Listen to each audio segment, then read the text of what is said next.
নমস্কার বন্ধুরা, আমি পপিন। আমার রান্নাঘরে আপনাদের সবাইকে স্বাগত। সাধারণত মোদক গণেশ চতুর্থীতে বানানো হয়। গণপতি বাপ্পার সবথেকে পছন্দের ভোগ মোদক। মোদক কিন্তু অনেক রকমভাবেই বানানো হয়। আজকে আপনাদের সাথে শেয়ার করছি মহারাষ্ট্রের ট্র্যাডিশনাল মোদক রেসিপি। খুব সহজভাবে কি করে বাড়িতে বানিয়ে নেওয়া যায়, আসুন দেখে নেওয়া যাক আজকের এই ভিডিওটিতে। মোদক তৈরি করবার জন্য 200 গ্রাম পনির নিয়েছি। পনিরটাকে ছোট ছোট করে টিউব আকারে আমি কেটে নিয়েছি। মিক্সির বোল্ডের মধ্যে কেটে রাখা পনিরগুলোকে নিয়ে নিলাম। পনিরের মধ্যে 1 কাপ লিকুইড দুধ দিয়ে দিলাম।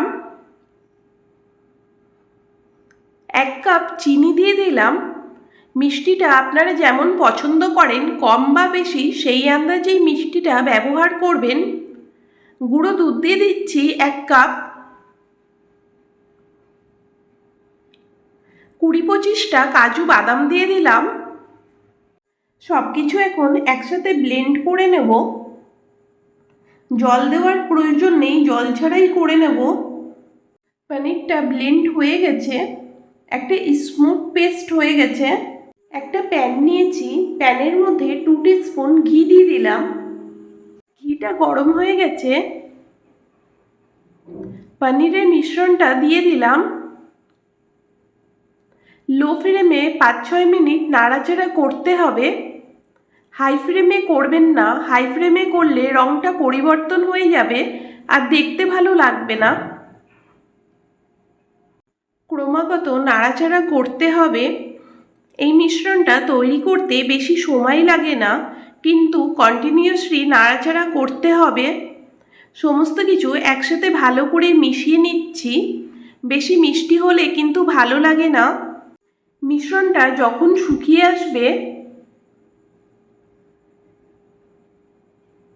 কড়াই থেকে মিশ্রণটা যখন ছাড়তে শুরু করবে, তখন ডোটা বানানোর জন্য রেডি। মিশ্রণটা কড়াই থেকে ছেড়ে দিচ্ছে, ভালো করে শুকিয়ে গেছে। ডোটা বানানোর জন্য মোদকের একদম রেডি। আমি কিছুটা মাওয়া হাতে নিয়ে আপনাদেরকে গোল করে দেখাচ্ছি। দেখেন, মাওয়াটা খুব সুন্দরভাবে তৈরি হয়ে গেছে, হাতের মধ্যে লেগে যাচ্ছে না। মাওয়াটা ঠান্ডা হয়ে গেলেই মোদকটা তৈরি করবেন, গরম অবস্থাতে করবেন না। একটা মোদক মোল্ড নিয়েছি, মোল্ডের মধ্যে সামান্য কিছুটা ঘি নিয়ে মোল্ডে ভালো করে মাখিয়ে নেব। মোল্ডের মধ্যে অল্প একটু পেস্তা কুচি দিয়ে দিলাম। ছোট ছোট করে লেচি কেটে মোল্ডের মধ্যে শেপটা করে নিতে হবে। অল্প করে মিশ্রণটা মোল্ডের মধ্যে দিতে হবে।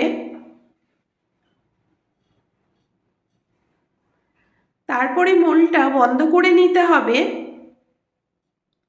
এক্সট্রা মিশ্রণটা বের করে নিতে হবে। নিচের দিকে হাত দিয়ে প্রেস করে মোদকের শেপটা করে নিতে হবে। মোল্ডটাকে খুলে নিচ্ছি। দেখুন, একটা মোদক তৈরি করা হয়ে গেছে।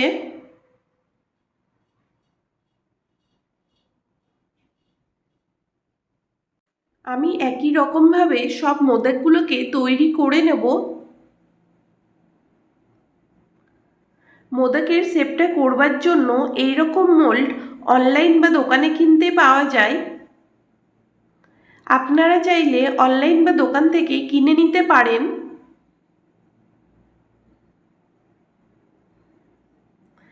মোদকের শেপটা করে নেওয়া হয়ে গেছে। এখন আমি একটা প্লেটের মধ্যে মোদকটাকে রেখে দেব। সব মোদকগুলোকে একইভাবে তৈরি করে নেব। আমার আজকের মোদক রেসিপিটা আপনাদের কেমন লাগলো অবশ্যই কমেন্ট করে জানাবেন। রেসিপিটি ভালো লাগলে আপনারা অবশ্যই এই রকমভাবে বাড়িতে ট্রাই করে দেখতে পারেন। আশা করি আপনাদের ভালো লাগবে। ভিডিওটি ছেড়ে যাওয়ার আগে একটা লাইক করে দেবেন আর আপনারা আপনাদের বন্ধুদের সাথে ভিডিওগুলো শেয়ার করবেন। আমার চ্যানেলে যদি নতুন কোনো দর্শক হয়ে থাকেন, আমার চ্যানেলটাকে সাবস্ক্রাইব করে পাশে বেল নোটিফিকেশনটা প্রেস করে অল অপশানটা প্রেস করে দেবেন, কারণ আমি যখনই কোনো নতুন ভিডিও ছাড়বো সবার প্রথমে আপনাদের কাছে পৌঁছিয়ে যাবে। আজকে এই পর্যন্ত, আবার হাজির হয়ে যাব নতুন কোনো রেসিপি নিয়ে। ভালো থাকবেন, সুস্থ থাকবেন, ধন্যবাদ।